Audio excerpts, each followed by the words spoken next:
네, 행복한 안식일입니다. 크게는 할 수 없고요. 손을 이렇게 좀 모아 보실까요? 네, 깍지를 끼셔야 됩니다. 네, 사이사이를 꼭꼭꼭 눌러주세요. 아침부터 교회 일찍 오시느라고 몸이 많이 좀 피로하셨을 겁니다. 그래서 손을 이렇게 자극을 해주시면 뇌도 활성화되고 또 발가락도 한번 움직여 보실까요? 비행기를 타셨을 때 발이 막 저리거나 기차를 탔을 때 그러면 발가락을 움직이시면 혈액순환이 좀 잘 된다고 그러더라고요. 우리가 하늘 가는 마치 비행기 탄 사람들처럼 혈액순환이 잘 되게 이 시간 함께 말씀을 나누면 좋겠습니다. 말씀을 시작하기 전에 한 가지 좀 부탁의 말씀을 드리겠습니다. 제 개인적인 부탁은 아니고요.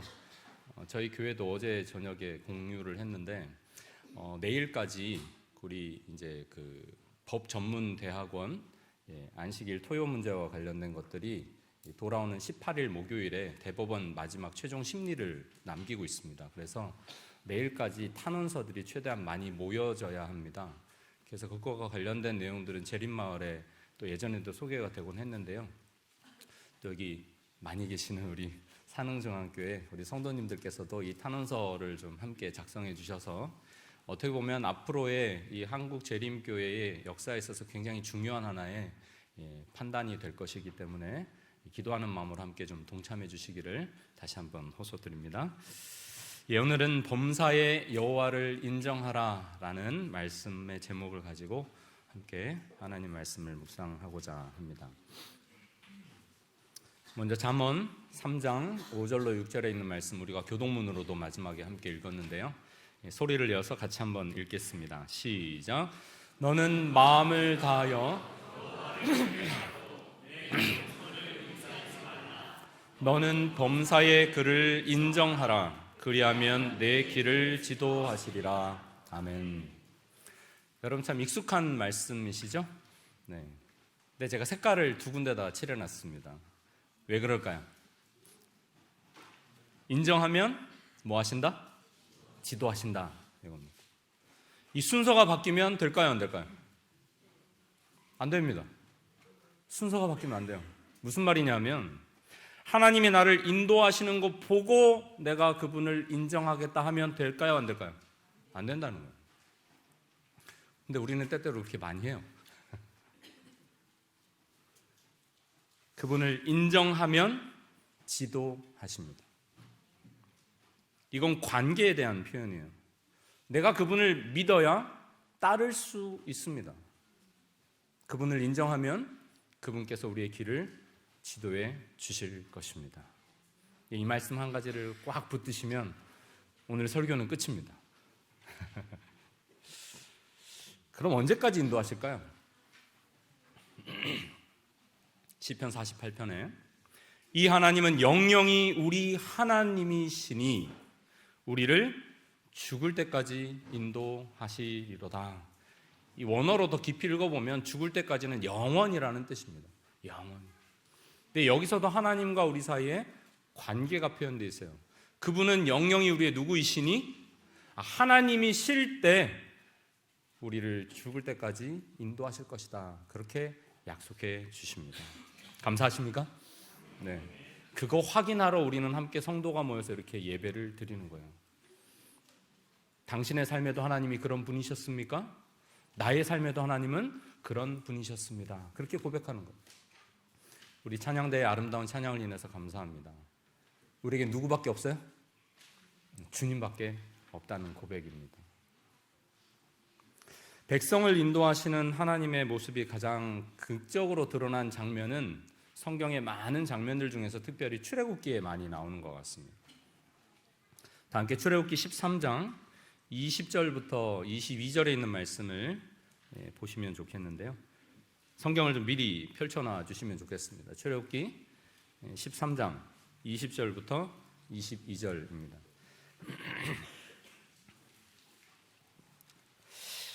한 주간 사경회를 우리가 이 얇은 책이지만 결코 얇지 않은 책으로 공부를 했는데요.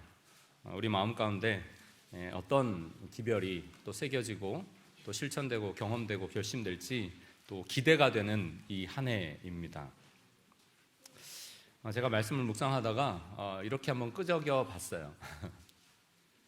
내가 하나님을 어떻게 아느냐가 아니라 하나님이 나를 어떻게 아시는가로 구원받는다. 좀 마음에 안 드는 표현이 덜어 있을 수는 있습니다만 틀린 말은 아닌 것 같지 않습니까? 근거가 있어요. 마태복음 25장에 보면 마지막 세 번째 비유에 양과 염소로 나뉘는 그런 장면이 나옵니다. 한 사람들은 뭐라고 얘기하냐면, 특별히 염소로 분류된 사람들은 우리가 언제 하나님을 위해서 일하지 않았습니까? 라고 질문해요. 우리가 언제 하나님을 위해서 일하지 않았습니까? 우리는 늘 했습니다 라고 얘기했다는 거죠. 근데 양으로 받은 부류로 분류되어 있는 사람들은 뭐라고 얘기해요? 우리가 언제 하나님을 위해서 일했습니까? 라고 질문합니다. 자신들은 그것이 정말 대놓고 하나님을 위한 일이라는 것을 인지도 하지 못한 채 무엇으로? 그들의 삶의 열매로 그냥 봉사하고 사랑을 나누고 섬겼다는 얘기예요.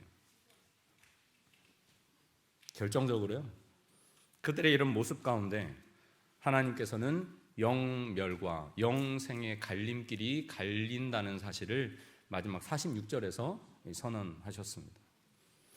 근데 이 염소로 분류되어 있던 사람들에게 이 주인이 하신 말씀이 딱 한마디가 있어요. 뭐라고 얘기했냐면, 내가 너희를 도무지 알지 못한다 그러시더라고요. 이 안다는 표현은 많은 것을 포괄합니다만, 내가 하나님이 어떤 분이시고 예수께서 어떤 인성을 가지고 이 땅에 오셨는지에 대한 것들을 자세히 잘 아는 것 중요하지만, 더 중요한 건 뭐예요? 하나님께서 나를 어떻게 아시느냐가 더 중요하다는 말이에요. 다시 말하면 지식의 차원을 넘어서서 이것은 그것에 기초한 관계의 문제라는 사실을 마태복음 25장도 우리에게 들려주고 있습니다. 내가 하나님을 어떤 존재로 정의하느냐, 나의 지식이 얼마나 높으냐, 내가 얼마나 많은 지식을 가지고 있느냐가 중요한 것이 아니라 하나님께서 나의 중심까지 보시고 나를 아시는 대로 나는 구원받는다는 사실, 그 구원은 지식을 넘은 관계라는 사실을 우리가 꼭 기억할 수 있기를 간절히 바랍니다. 출애굽기 13장 20절부터 22절 말씀입니다. 그들이 숲곳에서 발행하여 광야 끝 에담의 장막을 치니 여호와께서 그들 앞에 행하사 낮에는 구름 기둥으로 그들의 길을 인도하시고 밤에는 불 기둥으로 그들에게 비치사 주야로 진행하게 하시니 낮에는 구름 기둥 밤에는 불 기둥이 백성 앞에서 떠나지 아니하니라 그랬습니다. 이제 막 이집트를 빠져나왔던 때였어요.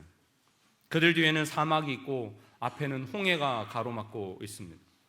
이어지는 출애굽기 14장을 읽어보면 굉장히 급박한 장면을 진술하고 있어요. 바로가 마음이 바뀌어서 이제 다시 군사들을 데리고 뭐 하러 옵니까? 이스라엘 백성들을 다시 잡으러 옵니다. 추격하고 있어요. 이스라엘 백성들은 적군과 바다 사이에 갇힌 상태가 되어버립니다.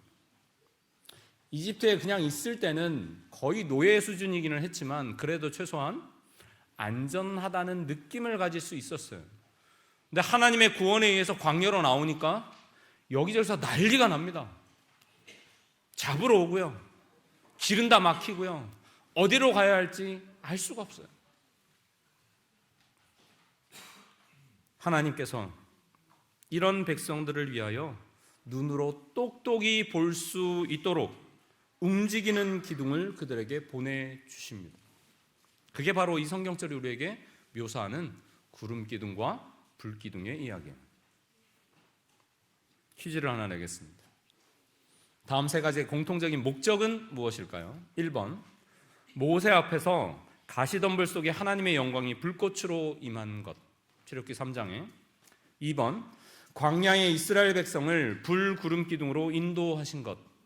3번, 신약 성경이 보여주는 것처럼 예수님께서 인간이 되어 오신 것. 이 세 가지의 공통적인 목적은 무엇일까요? 어렵지 않습니다. 여러분 다 아시는 거예요.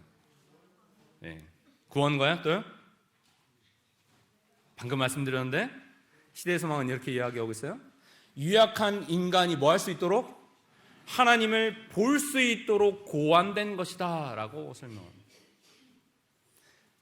내 삶에서는 하나님이 안 보이는 것 같은데 이스라엘 백성들은 이런 장치들을 통해서, 그리고 특별히 예수 그리스도를 통하여 하나님을 볼 수 있도록 하셨다는 거죠. 우리가 그분을 바라보면 하나님이 어떤 분이신지를 깨닫게 되도록 우리에게 끊임없이 누구를 바라보라고 말씀하십니까? 예수 그리스도를 바라보라고 말씀하십니다.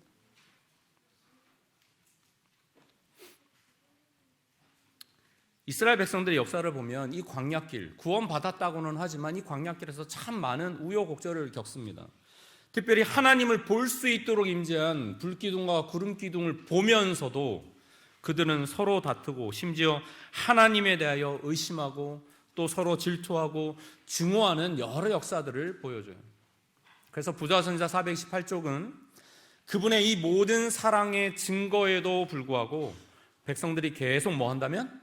불평한다면 여호와께서는 그들이 당신의 은혜스러운 보호를 감사하고 회개하고 겸손히 당신께로 돌아올 때까지 당신의 보호를 거두실 것이다 라고 기록합니다.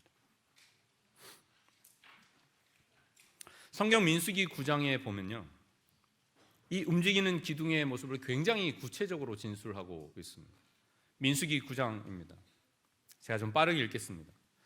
이스라엘 자손이 여호와의 명을 쫓아 진행하였고 여호와의 명을 쫓아 진을 쳤으며 구름이 성막 위에 머무는 동안에는 그들이 유진하였고 구름이 장막 위에 머무는 날이 오랠 때에는 이스라엘 자손이 여호와의 명을 지켜 진행치 아니하였으며 혹시 구름이 장막 위에 머무는 날이 적을 때에도 그들이 다만 여호와의 명을 쫓아 유진하고 여호와의 명을 쫓아 진행하였으며 혹시 구름이 저녁 때부터 아침까지 있다가 아침에 그 구름이 떠오를 때에는 그들이 진행하였고 구름이 밤낮 있다가 떠오르면 곧 진행하였으며 이틀이든지 한 달이든지 1년이든지 구름이 성막 위에 머물러 있을 동안에는 이스라엘 자손이 유진하고 진행치 아니하다가 떠오르면 진행하였으니 곧 그들이 여호와의 명을 쫓아 진을 치며 여호와의 명을 쫓아 진행하고 또 모세로 전하신 여호와의 명을 따라 여호와의 직임을 지켰더라. 제일 많이 반복되는 단어가 뭡니까? 네, 여호와의 명을 쫓아요. 여호와의 명을 쫓아.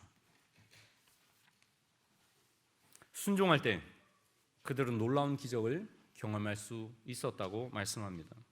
요한복음 12장 50절에서 예수님께서 이렇게 말씀하셨어요. 나는 그의 명령이 영생인 줄 아노라. 그러므로 내가 이루는 것은 내 아버지께서 내게 말씀하신 그대로니라 하시니라 그랬어요. 하나님의 명령은 무엇이라고요? 영생이라고요. 그분의 명령에 순종할 때 우리에게 영생의 길이 열리는 것입니다. 그분은 생명으로 우리에게 임재하셨고 우리를 통하여 생명력 있는 사람이 어떤 삶을 살아갈 수 있는지 드러내기를 기뻐하시는 분이십니다. 우리가 이번 사경의 기간 내내 그걸 공부했어요. 구름기둥의 역할이 세 가지로 정리해 볼 수 있습니다. 첫 번째는 무엇입니까? 하나님이 함께 하신다는 그분의 임재예요. 두 번째는 그분이 우리를 인도하신다는 것입니다. 세 번째는요, 그분은 우리를 보호해 주신다는 거예요. 먼저 임재에 대해서 짧게 보겠습니다. 성경은 특히 광야에서 성막이 이렇게 완성되었을 때 여호와의 임재의 구름이 드디어 성막에 가득하면서 하나님이 우리와 함께 하시다라는 것을 사람들로 하여금 분명히 볼 수 있도록 해 주셨어요.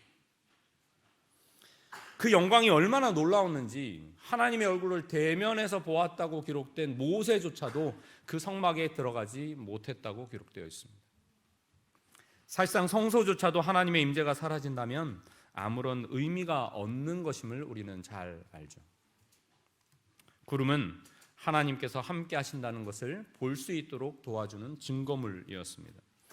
요한계시록 10장에도 보면 내가 또 보니 힘센 다른 천사가 구름을 입고 하늘에서 내려오는데 그 머리에 무지개가 있고 그 얼굴은 해 같고 그 발은 뭐와 같았어요? 불기둥과 같았다 그랬어요. 마치 이 출애굽 여정 가운데서 하나님께서 함께 하셨던 그 장면이 다시 반복되는 것처럼 우리에게 열립니다. 민수기 10장 35절에 보면 하나님의 법궤가 떠날 때 모세가 가로되 여호와여 일어나사 주의 대적들을 흩으시고 주를 미워하는 자로 주의 앞에서 도망하게 하소서 하였고 궤가 실 때에는 가로되 여호와여 이스라엘 10,000만인에게 돌아오소서 하였더라 이렇게 기록합니다. 하나님의 법궤가 있는 그 위치, 지성소 위에 이 기둥이 높이 서서 모든 이스라엘 백성들에게 그늘도 만들어지고 따뜻한 불기둥으로도 이렇게 함께 했어요.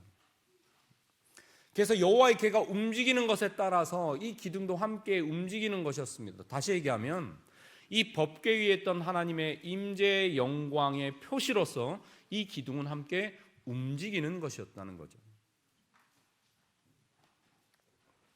두 번째는 인도와 보호입니다. 구름이 떠오르면 백성들은 이동했습니다. 우리가 읽었던 것처럼 말이죠. 구름이 움직이면 그들도 따라서 움직였어요. 구름이 멈추면 어떻게 합니까? 멈춰야 돼요. 좀 오래 멈추면 장막을 쳐야 하는구나를 그들은 알게 되었습니다. 때때로 이 구름은 며칠 동안 움직이지 않습니다. 그리고 때로는 또 급하게 이동을 했을 거예요. 기록을 찾아보면 이스라엘 백성들의 광야 여정 가운데 진을 쳤다는 표현이 약 42회 정도 기록됩니다.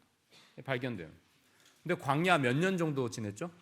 40년이요. 그러면 최소한 1년에 한 번 이상 이상한 거예요. 물론 이동 기간을 포함하면 그들이 한 자리에 머물렀던 시간들이 1년도 채 되지 않은 때도 많았다는 사실을 알게 됩니다. 40년 동안요. 매해마다 움직여요. 그것이 어디든 관계없이 기준은 무엇입니까?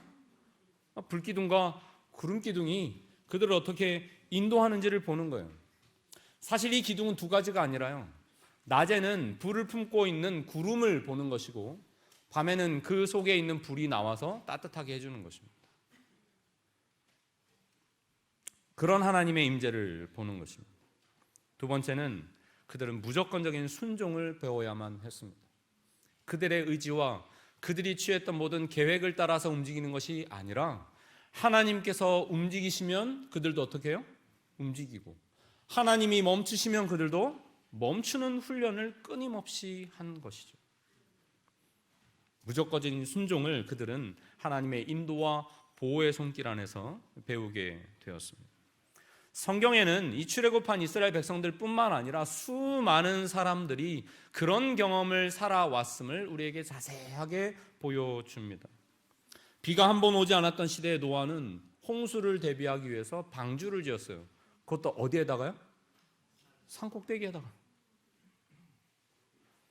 구체적인 여정 하나 알지 못한 아브라함은 갈대아우르를 떠납니다. 성벽이 어떻게 무너질지는 몰랐지만 변변한 무기 하나 없는 이스라엘 백성들을 이끌고 여호수아는 여리고성을 하루에 한 바퀴씩 끊임없이 그분의 말씀 따라서 돌았어요. 처음부터 의심과 두려움에 가득 찬 정말 연약하고 나약한 사람이었지만 미디안 족속을 물리치게 하기 위해서 하나님께서는 기드온을 부르셨습니다. 법궤를 맨 제사장들은 그 다음 단계를 알지 못했을지라도 하나님의 명령에 의해서 가나안으로 들어가는 그 지경에서 요단강 강물을 밟고 들어갑니다.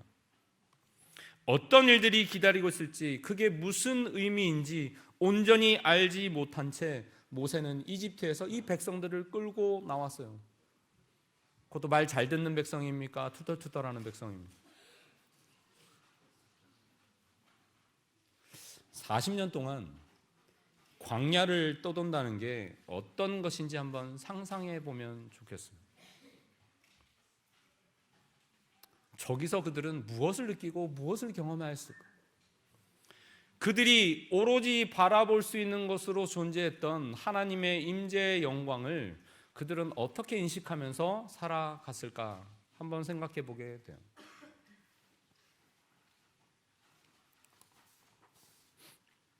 정년퇴임을 한 다음에 주님을 위해서 자신들의 은사를 온전히 좀 사용하고자 결심했던 한 노부부가 있었습니다. 하지만 그들에게는 구체적으로 아무런 기회가 주어지지 않았어요. 그들을 찾는 사람도 거의 없었고 맡겨주는 사람도 없었어요. 그분들은 자신들의 그래서 고백하기를 하나님이 빈 그릇을 깨끗한 채로 다시 찬장에 넣으시고 사용하지 않으신 때, 물론 그럴 때 우리의 역할은 하나님이 다시 사용하실 때를 위해 준비하며 그 자리에 있는 것인 줄 알지만 사실 그 시간은 참으로 지루하다라고 기록합니다. 그리고 이어서요. 신앙생활을 지루해 한다는 것은 부끄러운 일이지만 이 불안감을 무엇과도 바꿀 수 없다는 것은 견디기 힘들다라고 적습니다. 그렇지 않을까요? 구름 기둥은 왜 멈춰 있을까요? 근데 하나님께서는 말씀하십니다. 여호와 앞에 잠잠하고 참고 기다리라. 그렇게 말씀하세요. 이스라엘 백성들이 쫓아오는 바로의 군대와 가로막고 있는 홍해 사이에서 해야 할 일을 하나님께서 모세를 통해서 말씀하셨는데, 너희는 가만히 있어. 오늘 하나님께서 너희를 위하여 베푸시는 무엇을 보라고 말했어요? 구원을 보라. 그렇게 얘기합니다. 인도와 보호, 무조건적인 순종, 상황과 필요에 따라서 또 다른 방법으로 하나님께서 인도하여 오신 그 많은 모습들을 보게 됩니다. 하나님의 보이는 영광조차도 그들은 더 이상 자신의 뜻에 맞지 않으면 외면하고 무시했던 이 광야의 역사를 우리는 보게 돼요. 우리가 이 순간에 기억해야 할 한 가지 사실은, 하나님께서 어떤 방법으로 우리를 인도하실지에 대하여 우리가 계속 고민하는 것이 아니라, 그분이 여전히 보이시는 하나님으로 우리를 버리지 않고 우리와 함께하고 계신다는 사실입니다. 그것을 붙들게 될 때 우리는 하나님의 지도하심을 따라갈 수 있는 놀라운 특권을 누리게 될 것이에요. 네 번째로, 주님의 인도는 그분과 가까이 있을 때 우리가 그분의 인도를 알게 될 것이라는 사실입니다. 하나님의 뜻은 관계이지 결정하는 그 자체가 아니라고 성경은 얘기해요. 어디를 가야 하고 무엇을 해야 하는지가 문제의 핵심이 아니라, 하나님의 뜻을 아는 것, 누구와 언제 결혼하느냐가 아니라, 어느 일자를 택하고 얼마나 많은 자녀를 낳고 어느 학교에 가고 어떤 선교에 헌신을 해야 하는지 결정하는 것이 아니라, 그것들은 다 부수적인 문제이고요. 가장 중요한 질문은 하나님 곁에서 그분이 인도하시는 그 길을 내가 가고자 하는가 질문해야 한다는 것이죠. 이것은 영적인 질문입니다. 하나님, 무엇을 할지 보여주세요 라고 우리가 질문하면 하나님은 너는 내 곁에 머물러라 라고 답변하십니다. 하나님, 저는 겁이 납니다 라고 말씀드리면 하나님은 너는 나를 따르라고 답변해 주세요. 하나님, 제발 답을 좀 주세요 라고 이야기하면 하나님은 뭐라고 말씀하실까요? 너의 마음을 나에게 주겠니? 라고 답변하십니다. 살다 보면요, 기도하면서 새로운 직장을 찾기 시작하자마자 적당한 구인 광고를 발견할 수 있어요. 아, 하나님이 이렇게 열심히 해서 나에게 주신 결과구나 라고는 감사함으로 직장에 가서 면접을 하고 열심히 생활을 합니다. 근데 6개월 뒤에 회사가 갑자기 파산을 하고 자기도 원치 않는 그 길로 쫓겨나게 되면 또 다시 질문해요. 주님, 어떻게 된 거죠? 라고 질문하는 것입니다. 이 다메섹으로 가는 길목에서 예수님을 만났던 사울은 사도행전 22장 10절에서 주님, 무엇을 할까요? 라고 질문했습니다. 우리는 무엇을 위해서 열심을 내고 있습니까? 우리는 하나님 앞에서 잘하였도다, 착하고 충성된 종아라는 말을 듣고 싶어 합니다. 그 약속을 하셨으니까요. 하지만 하나님 앞에서 혹시라도 이런 말을 듣는다면 어떨까요? 얘야, 내가 정말 열심히 한 건 내가 안다. 그런데 내가 너에게 정말 원한 것은 사실 그게 아니었어 라고 말씀하신다면 말이죠. 시편 119편 105절은 우리에게 이렇게 이야기합니다. 같이 한번 읽어보겠습니다. 시작. 주의 말씀은 내 발의 등이요 내 길의 빛이니이다. 이게 실질적으로 그 당시에 사용됐던 이 등잔을 그려놓은 그림입니다. 이것은 등대가 빛을 멀리까지 비치는 서치라이트 같은 그런 불빛이 아니에요. 그 당시에는 그런 빛도 없었겠지만 성경이 우리에게 얘기해 주는 것은 그런 엄청난 광활한 넓게 비추는 빛이 아니라 이 캄캄한 어둠 속에서도 위험한 길을 따라 걷고 있는 사람들의 손에 들려있는 자신의 발걸음 하나를 더 비춰주는 작은 불빛입니다. 하나님께서는 우리를 그렇게 한 걸음 한 걸음씩 인도하시는 분이세요. 성경의 모든 역사를 보면 하나님께서 모든 걸 다 알려주시고 우리한테 이제 따라와라고 말씀하시는 경우는 거의 없어요. 예언서를 통해서 확인해 보아도 큰 그림들은 보여주시고 확신을 가지게는 하시지만 그 자세한 사항들을 다 알려주시지는 않습니다. 그러나 우리가 이 말씀을 의지하여 나아간다면, 여호와의 명을 쫓아 나아간다면 우리는 안전하게 주님의 나라에 이르게 될 것입니다. 부다선자 437쪽입니다. 이스라엘 백성들이 당한 이 경험에는 우리가 배워야 할 교훈이 있다. 밑줄요. 의무의 길을 따르고자 하는 애쓰는 자들에게는 때때로 의심과 불신이 엄습해 올 것이다. 때때로 그들의 전도가 거의 이겨내기 어려운 장애물로 가로막힐 때 낙담하고 절망에 빠질 자들이 있을 것이다. 그러나 하나님께서는 그와 같은 자들에게 앞으로 나아가라고 말씀하신다. 어떤 희생을 치르더라도 그대의 의무를 다하라. 그대의 영혼을 공포에 몰아넣는 엄청나게 무서워 보이는 고난들이 겸손히 하나님을 신뢰하면서 순종의 길을 따라 앞으로 나아갈 때는 어떻게 될 것이다? 사라질 것이다. 하나님 제거해 주시면 제가 나가겠습니다가 아니고요, 나아가면 어떻게 해주시겠다고요? 사라지게 하시겠다고 약속해 주십니다. 하나님을 신뢰하지 않으면 결코 그렇게 할 수 없어요. 그러므로 하나님을 신뢰하시기를 간절히 축원합니다. 하나님께서는 우리에게 가장 좋은 길로 인도해 주시기를 기뻐하시는 분이십니다. 우리가 때때로 흔히 오해하는 것은요, 하나님께서 내게 대하여 바라시는 최고의 목표가 나의 행복에 있다고 생각하는 겁니다. 좀 이상한 말인가요? 저희 교회 이름에도 행복이라는 글자가 들어가 있어요. 물론 하나님은 나의 행복을 원하십니다. 그런데요, 그분은 거기에서 내가 강조되는 것을 주의하라고 말씀하십니다. 하나님은 내가 행복하길 바라신다. 그분은 내가 만족하길 원하신다. 그리고 내가 성공하길 바라신다 라고 생각하기 시작하는 순간 하나님은 나의 행복을 위한 도구가 되기 시작해요. 하나님은 결코 그런 분이 아니십니다. 우리가 공부한 것처럼 그분은 우리를 구원해 주신 분일 뿐만 아니라 누구도 되세요? 주인이 되어주시는 분이세요. 그래서 주님께서는 우리에게 말씀하십니다. 우리에 대한 하나님의 삶의 목표는 무엇인가? 데살로니가전서 4장 3절 말씀입니다. 같이 읽습니다. 시작. 하나님의 뜻은 이것이니 너희의 거룩함이다 그랬어요.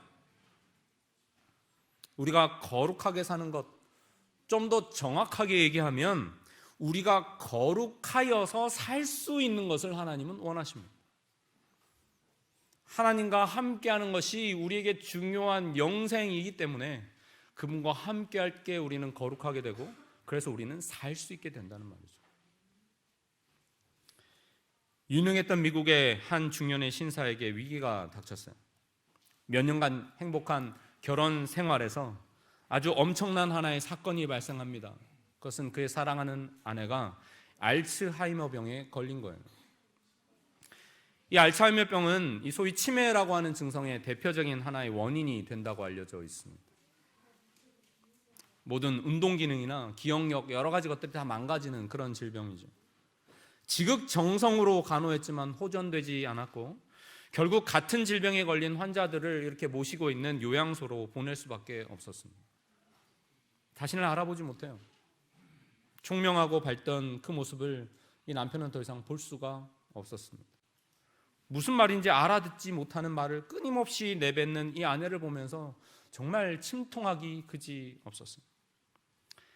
사회적으로는 자신의 분야에서 정말 나름대로 성공했다고 존경받던 이 신사는 모든 것을 다 누리고 살았습니다.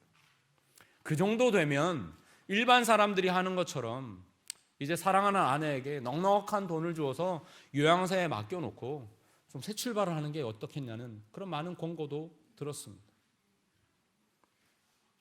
견디기 힘드실 텐데 왜 이혼하지 않으십니까? 라는 질문도 받았어요.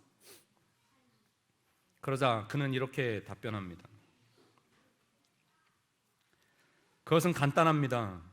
저는 약속을 했고 그 약속을 지켜야 하며 그렇게 하기를 원하기 때문입니다. 내가 아내에게 충실하기로 약속했을 때 나는 내 아내가 이런 병에 걸릴 것이라는 사실을 알지 못했습니다. 하지만 내게도 벌어질 수 있었던 일이 그녀에게 일어났습니다. 나는 그리스도인으로서 내 아내와 함께해야 하고 할 수밖에 없습니다. 아내가 병에 걸린 후로 저는 내 인생의 가장 힘든 순간을 보냈습니다. 하지만 그 시간을 통해 하나님은 나와 더 가까이 계셨습니다. 내가 이혼했다면 그동안 주님과 함께하며 얻은 모든 것을 잃어버렸을 것입니다. 이 관계를 통해서 하나님께서 내게 주신 그 선물을 내가 언약한 대로 나는 지켜야 하겠다는 고백이었습니다. 그런 믿음을 끝까지 가지고 있었지만 아내는 점점 악화되어 가고 세상을 떠나기 전에는 아무런 의사소통을 할 수 없을 만큼 나빠져 있었습니다. 의사들도 어떻게 저런 상태인데 저렇게 끝까지 저런 모습으로 계속 살아가고 있는지 알 수가 없다고 진단할 만큼의 상태였습니다. 이 신사는 매우 친한 친구한테 이렇게 이야기한 적이 있습니다. 왜 아내가 아직 생명을 유지할 수 있는지 잘 모르겠어. 어떤 목적이 있는지 모르겠어. 내가 알던 바로 그 사랑하던 아내는 이미 몇 년 전에 사라졌는데 하나님께서 여전히 그녀를 살게 해주시는 이유가 뭘까? 그건 불평하는 게 아니었어요. 너무나 사랑하지만 솔직하게 하나님께 질문하는 것이었습니다. 그러던 어느 날 어떤 가족과 저녁 식사를 하게 되었는데 이런 이야기를 하는 것입니다. 그동안 당신이 우리 아들에게 얼마나 큰 도움이 되었는지 모릅니다. 아들은 지금까지 당신이 아내를 돌보는 것을 다 지켜보았습니다. 우리 아들은 만나는 모든 사람에게 당신의 이야기를 합니다. 끝까지 아내와 함께하는 당신은 우리 아들에게 아주 강한 인상을 심어주었어요. 당신의 이야기를 들은 모든 사람에게까지도 말이죠. 우리가 겪는 일들을 통해서 하나님께서는 내 삶을 변화시키시고 또 예수님을 위해서 예수님과 함께 더 많은 사람에게 다가갈 수 있도록 우리를 이끄십니다. 시편 32편 8절입니다. 내가 너의 갈 길을 가르쳐 보이고 너를 주목하여 훈계하리로다. 우리는 하나님의 뜻을 찾기가 힘들고 어렵다고 생각합니다. 그러나 성경은 분명히 얘기하고 있어요. 같이 읽어보겠습니다. 시작.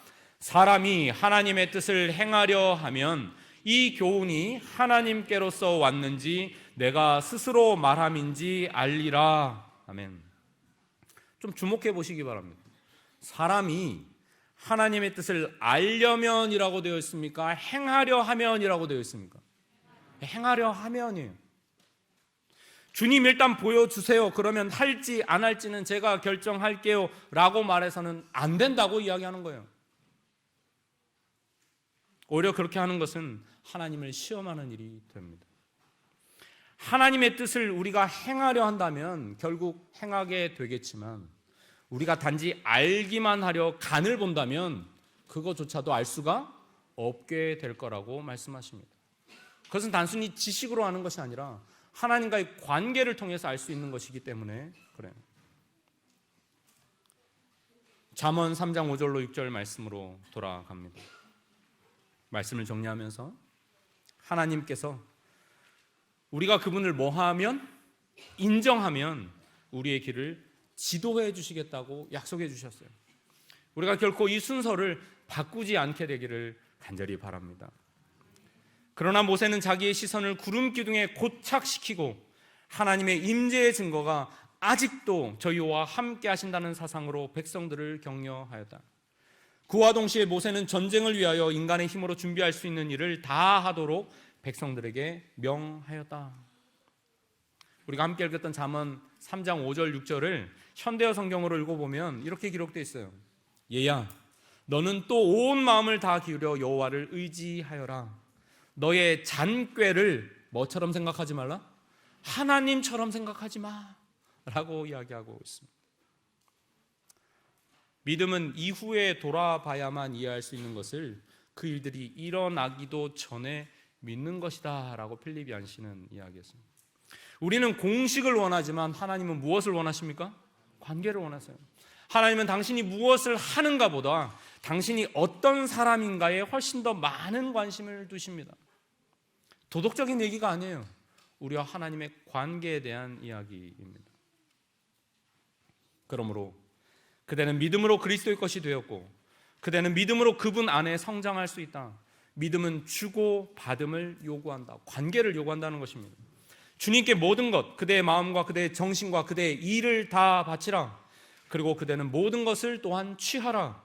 그대의 마음속에 그리스도께서 사시도록 그분을 모시라. 그분은 그대에게 순종할 힘을 주실 것이다. 매일 아침 그대 자신을 하나님께 온전히 드리라. 이것을 그대의 첫째 일로 삼으라. 그리고 이렇게 기도하라. 기도문이니까 같이 읽겠습니다. 네 번째 줄까지 시작. 주여 저를 완전히 주님의 것으로 취하소서. 저의 모든 계획을 주님 발 앞에 내어 놓습니다. 오늘 주님을 섬기는 일에 저를 사용하여 주십시오. 저와 함께 하시고 제가 하는 모든 일이 주님을 영화롭게 하는 일이 되게 하소서. 아멘.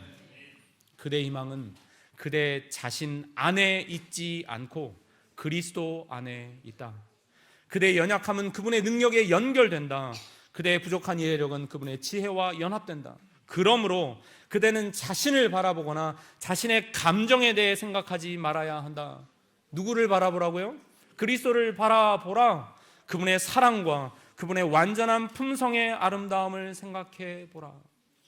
우리가 저 하늘에 이르게 될 때 우리의 고백은 이것일 것입니다. 제가 어떻게 여기까지 왔는지는 잘 모르겠습니다.